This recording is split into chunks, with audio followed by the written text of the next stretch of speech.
Hi friends, welcome back to Suchoritar Rannaghar.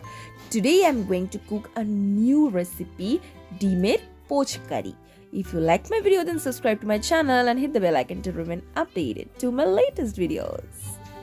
ডিমের পোচকারি বানানোর জন্য কড়াটা গরম হলে তাতে একটু তেল নিয়েছি। তেলটা গরম হলে তাতে চিনি তেজপাতা দিয়ে ভালো করে নেড়ে নিতে হবে। তারপরে পেঁয়াজ কুচি, টমেটো কুচি, লঙ্কা, পেঁয়াজ আদা রসুন বাটা, হলুদ গুঁড়া, লঙ্কা গুঁড়া, নুন, জিরা গুঁড়ো, ধনে গুঁড়ো সব কিছু দিয়ে ভালো করে মশলাটা নাড়া হয়ে গেলে, ভাজা ভাজা হয়ে গেলে তাতে জল দিয়ে দিতে হবে এবং একটু অল্প গরম মশলা দিয়ে দিতে হবে।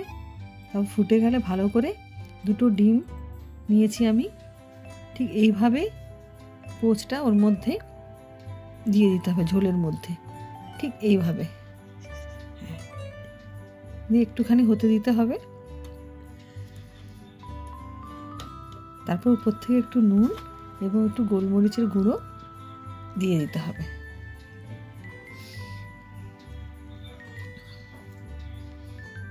এবং একটু হয়ে গেলে তারপর আস্তে করে খুন্তি দিয়ে ওটাকে উল্টে দিতে হবে।